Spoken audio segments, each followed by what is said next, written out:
Bank যে ব্যবস্থা রয়েছে সেটা ধ্বংস করে দেবে। এই ঋণখেলাপিদের নিয়োগ দিয়ে ইলেকশন কমিশন মূলত গণ অভ্যুত্থানের যে স্পিরিট, মানুষ যে আবেগ নিয়ে এসেছিল মানুষের সাথে একটা প্রতারণা করেছে। আমরা শুরু থেকে বলে এসেছি এই ইলেকশনে ঝামেলা আছে, এই ঝামেলার যে রোগ, এই ইলেকশন কমিশনের রোগগুলা ধরা পড়তেছে। তারা তো এতদিন বলেছে আমরা কোনো দলের সাথে নাই, আমাদের কেউ নিয়োগ দেয় নাই।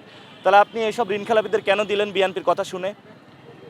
নিশ্চয়ই তো আপনার দলের প্রতি বায়াসনেস আছে, কাজ শুরু করেছেন। সামনের ইলেকশনে কি হবে সেটা তো আরও ভয়ঙ্কর হয়ে উঠবে। আমরা শুনতেছি ভোট কেন্দ্র দখল, ইলেকশন ইঞ্জিনিয়ারিং, প্রবাসী ভোটারদের লিস্ট পরিবর্তন, সব কিছু নিজেদের মতন গুছায়। তাহলে ভাই ইলেকশনের প্রয়োজন কি? একটা রক্ষী বাহিনী গঠন করেন, রক্ষী বাহিনী গঠন করে দেশ চালান।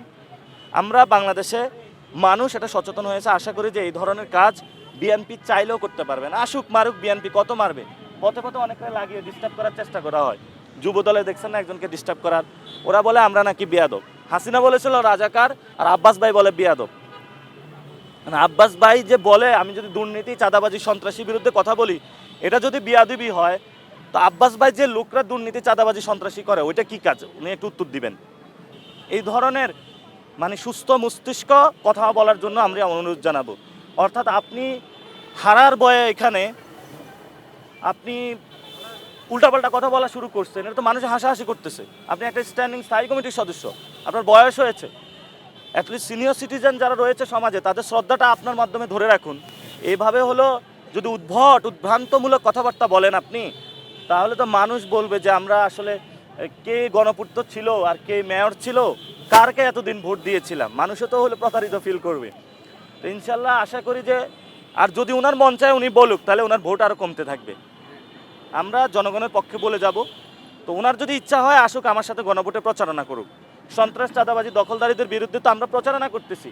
যদি সাহস থাকে আসুক, জনগণকে ফেস করুক, মোকাবেলা করুক, একসাথে করবো। আমি ওনার সাথে ক্যাম্পেইন করতে রাজি আছি, ওনার সাথে একসাথে ক্যাম্পেইনে যাব, চাঁদাবাজি, সন্ত্রাসী, দুর্নীতির বিরুদ্ধে কথা বলবো। মানুষ আসার মাঠে সমাধান হবে, দেখি উনি সমাধান করতে পারে কিনা। পারবে না, কারণ পিছনে যেগুলো আছে সবগুলো চাঁদাবাজ, সবগুলো সন্ত্রাসী, দখলদার আছে। আর ভালো মানুষগুলো যেগুলো, এগুলো তো কোনো কমিটিতে রাখে না। এই যে এখানে আপনার সোহেল ভাই অনেকদিন দীর্ঘদিন রাজনীতি করছিল, ওনাকে সাইড করে দিয়েছে। উনি হলো মাইনাস খেলা খেলে। আমরা একটা ইনফরমেশন পেয়েছি, ঢাকার কোন গ্যাংস্টার, সে হলো ওই যে 500 জন যে লোক আছে আর্মি ক্যান্টনমেন্টে পাঠিয়ে দিয়েছিল আওয়ামী লীগের, কারা আওয়ামী লীগকে এখানে প্রশ্রয় দিয়েছিল। অনেক জায়গায় এগুলো মানুষের সামনে আসবে। আব্বাস ভাইকে এগুলোর উত্তর দিতে হবে। এবং যারা গ্যাংস্টার গিরি করে একটা সন্ত্রাসের রাজত্ব করে তুলছে, যার কারণে সন্ত্রাসীরা আশ্রয় প্রশ্রয়ে শহীদ ওসমান আদিকে খুন করে, সাম্যকে খুন করে, মুসাব্বিরকে খুন করে, এগুলার দায় গ্যাংস্টারদের দিতে হবে।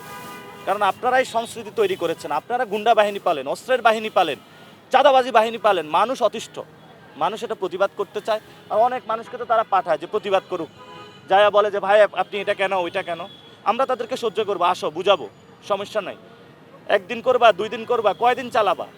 আমরা তো আজীবনে এটার পথে দিয়ে দিছি। আমাদের এটা বোনাস লাইফ, আমাদের অনেক সহযোদ্ধা মারা গিয়েছে।